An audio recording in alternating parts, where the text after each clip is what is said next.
Well, back again. And this is my new intro, if you were wondering what the music was.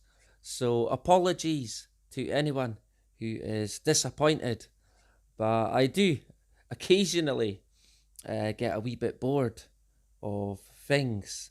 So, we have had a wee change with the intro, and hey, it may change again, but I have kept back again, right? I don't think we can lose that, right? And this is Meme of the Week, and it is the 33rd episode, that mystical number, but it has no power here at That's Life, but not as we know it, right?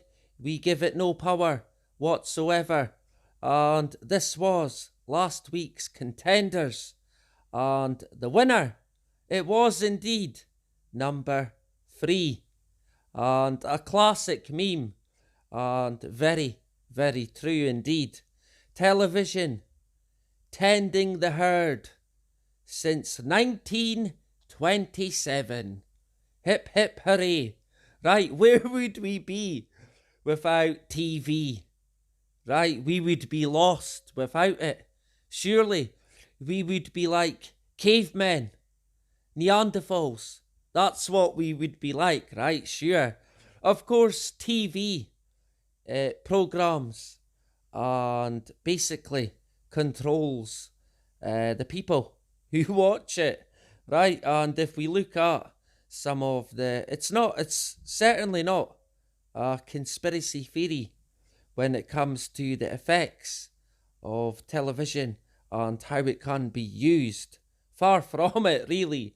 But some of the negative effects on children, it steals time. Yep, precious fucking time. Children who spend too much time in front of the television may miss out on life's opportunities and experiences, of course. Lack of language and social skills kills creativity and imagination. Lack of focus, unproductive, obesity, heart and eye health risks, negative behaviour. And that is only scratching the fucking surface. The effects of TV in terms of the negative ones, they do say that there is positive effects. There fucking ain't. There ain't. The only positive effect I can think of is if you watch a programme that you enjoy and then you feel good. But it's short-lived, really. And TV is not what to rely on for feeling good. That is for sure. You're barking up the wrong tree. There, switch it off. And we will get into it a bit more today. There is plenty of scientific journals out there that you can check out. Like this one, peer-reviewed, the whole fucking shebang. Watching certain programs may encourage irresponsible sexual behaviour. Yep. This one, I'm sure, will come as a massive fucking surprise, right? Yeah, this one is clear to see. And television today, it is horrid, really. A lot of the stuff, I'm glad that I don't watch it. I very rarely now watch TV. But when I was a fully fledged sheep, it was all TV, non-stop. And we will touch on that. There is a relationship between watching violent television programming and an increase in violent behaviour by children. Yep. And another one that will be a big shock, I'm sure. And look at the increase in violence on TV and in movies. And yeah, society I guess, is a reflection of that. Physicians can change and improve children's television viewing habits, right? Because they know how to manipulate people in terms of what they watch or what the masses watch. Because if the masses are all watching it, then it's likely that they want you to watch it. It's manipulated. And this one, families should limit, yes, limit the use of television, computers, or video games as a diversion, substitute teacher, or electronic nanny. Right. Of course, this is all pre-pandemic. And imagine now what lockdown has done in terms of the amount of watching, the hours watching TV programs and Netflix and computer games. It is non-stop because of lockdown. It's through the fucking roof. And even pre-COVID, people were addicted and are addicted, seriously addicted, like fucking heroin addicts, to TV and television programs. It is crazy. Honestly, I cannot stress enough how bad it is. I was one in the past. That was me many years ago now. But from birth, really, we are programmed by this box that is before us. And basically, right throughout our lives, and for many, many, many decades now, it has been working. It's fucking black magic on the people. That's the only way I can describe it. And in terms of addiction to TV, it is massive. And it has been probably from the off, because that's what they want. They want the sheeple, hooked on the box and watching nothing but the box, right? Get all your info from the TV and the BBC. They will keep you right. Sure, studies conducted with self-identified TV addicts have shown that those who consider themselves addicted to television are more generally unhappy, anxious, and withdrawn than other people who watch television. Right, so if you're addicted to TV, your anxiety and probably depression would go through the roof. If you're not watching it, you would be unhappy and depressed. And the only time you would be happy is when you're watching your favourite show, whatever that may be. Because, yeah, take your pick. They make that many and that many different kinds that they get you one way or another. It's similar, really, with music. They make all different kinds and get you one way or another. And of course, movies play a big role in manipulating the mind of the young and the fucking old. That is for sure. I don't think anyone is safe from this. How could I put it? The only way I can explain it is black magic. That's what it's like. And of course, it is a form of mind control. And if you thought mind control was a conspiracy theory, you've got a lot to fucking learn. That is for sure. Is TV a mind control? Many computer monitors and TV tubes when displaying pulsed images, emit pulsed electromagnetic fields of sufficient amplitudes to cause such excitation. It is therefore possible to manipulate the nervous system of a subject by pulsing images displayed on a nearby computer monitor or TV set. And linked in that is indeed the patent for such a system. But it goes further than this. They don't need, today at least, before even as well, by the sounds of it, they could all they need really is an antenna or device that can create the signal. And one of the go-to guys is Dr. John Hall. I heard him on the Richie Allen show about, 3 years ago, as you can see. I found the video. Richie's copy got deleted with his channel before, but I found this one, and I will show you just a clip from it, but I will link it in. So yeah, check it out. Here it is. Well, I mean, just a quick synopsis for your listeners. Back in the late 50s, early 60s, the American government started a system of research called MKUltra. And what they were looking for was a way to remotely control human beings' minds in order to create Manchurian candidates, people that they could give an alternate personality to, send out to do a bombing or perform an act of espionage, revert them back to their real personality without the alternate personality realizing they've done it.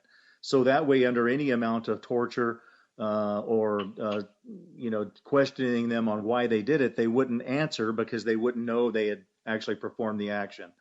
Well, long story short, come fast forward, the early research to do that was done using hypnosis, using drugs, using torture, and electroconvulsive therapy, and it worked. You could basically wipe the mind slate free, create a new personality, essentially an alias that a person wouldn't realize that they have, that can be induced by a trigger sound or trigger phone call. As technology progressed, they figured out that the brain is very susceptible to electromagnetic energy, and that you can entrain the EEG or the electroencephalogram, the EEG of the brain, to demonstrate, rage, depression, anger, confusion, and even manipulate, heart rate, blood pressure, things like that, cause pain in the body by manipulating the brain. And it was done throughout the 60s. In the 70s, we actually had a Rockefeller Commission here in the United States where the government got caught doing it, mostly in Canada, using victims in Canada and the United States. And it all came to light. Well, the research didn't stop. There was some Freedom of Information material that came out about the early research in mind control. They buried it a little bit deeper, started doing it a little bit more covertly. And then you have what we have today, which is you no longer have to drug someone or take someone into a laboratory to do this. They found out that the brain is so susceptible to various frequencies of electromagnetic energy that the same thing can be done. You can control a person or entrain the person with a new EEG that will demonstrate a symptom strictly by bombarding the brain with that frequency of energy.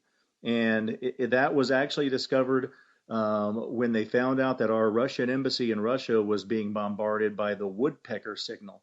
And every time President Nixon would go to that embassy, he would have a nervous breakdown or break down into tears or get severe depression. Many of the other workers there were getting sick, and they figured out that the Russians were bombarding the embassy with a signal. Well, once they figured out that that could be done, our government took the research a few steps further, as well as your government and pretty much every industrialized nation, on figuring out how they can control individuals using electromagnetic energy. What your listeners may not realize, at least in the United States, there are no laws against experimenting on the public. So any types of these weapon systems that come forward, or drugs or radiation or anything that can be dispersed on the public, is completely legal for the government to experiment on the people with. That's incredible, that you saying that, a man like you. So there you go.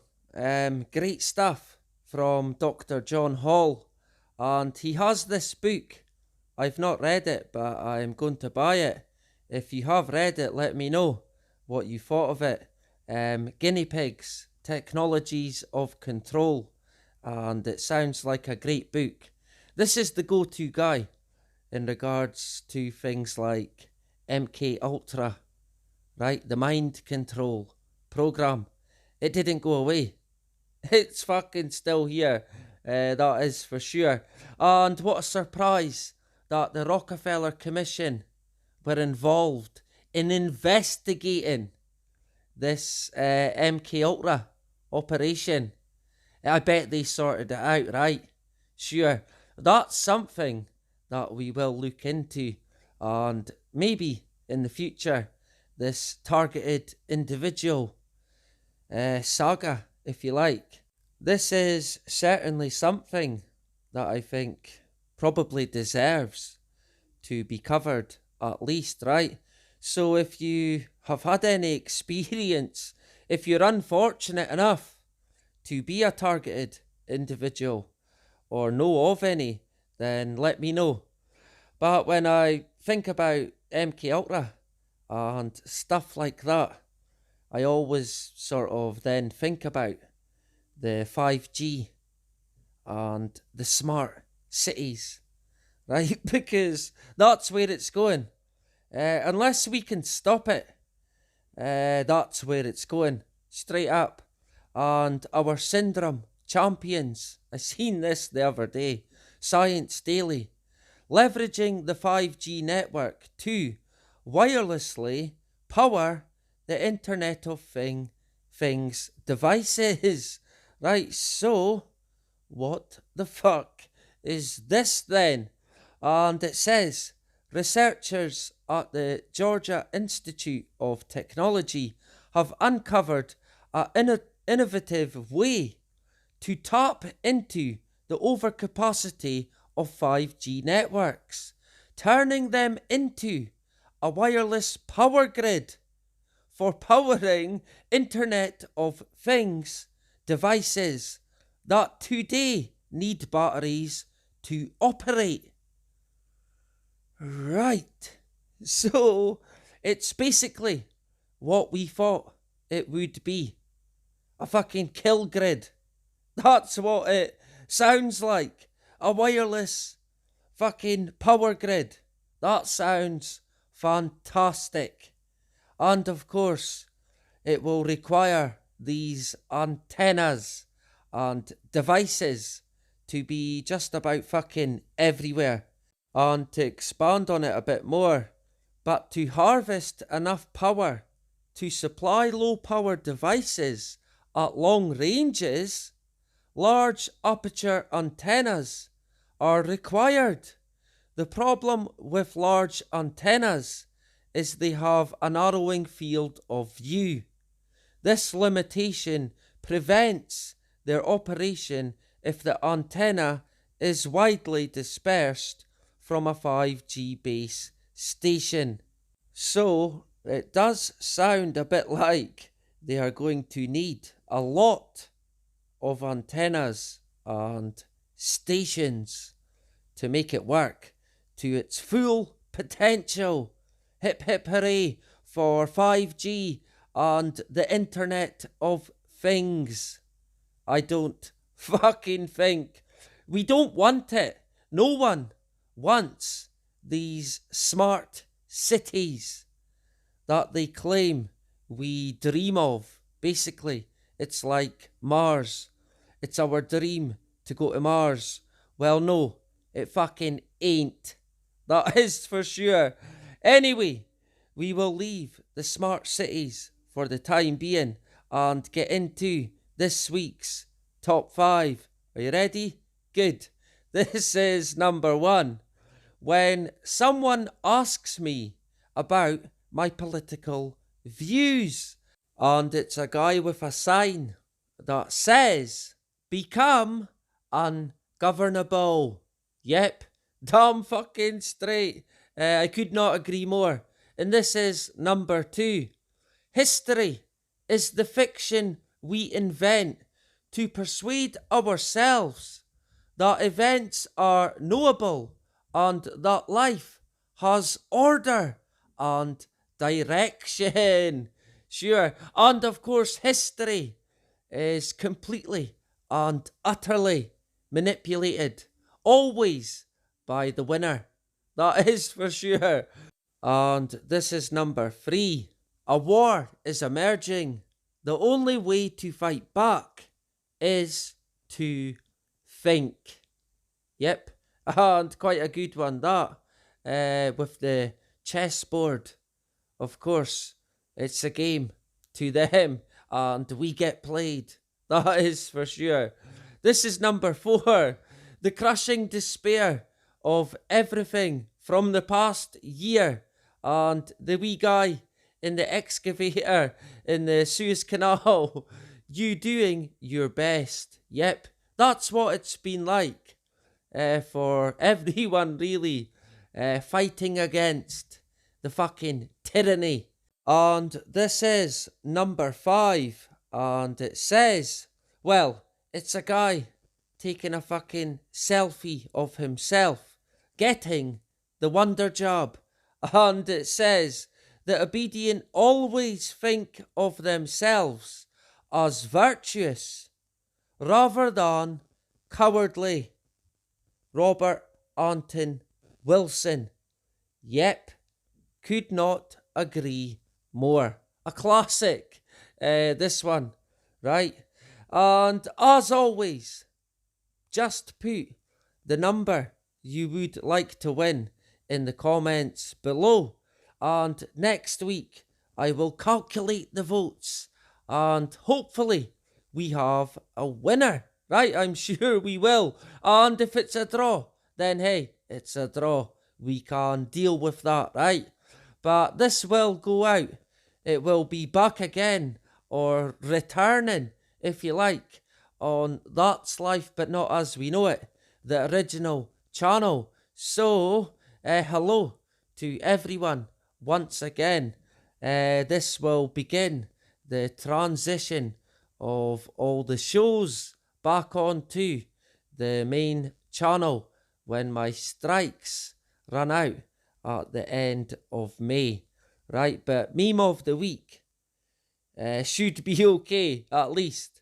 I guess time will tell, but it's back again, and I will be back again tomorrow with the second episode of Live and Not Complying, and it's at 8 p.m. tomorrow night. So make sure you are there, right? Or I will come after you, okay? Hopefully some of you can make it. And yeah, remember, and put in your vote.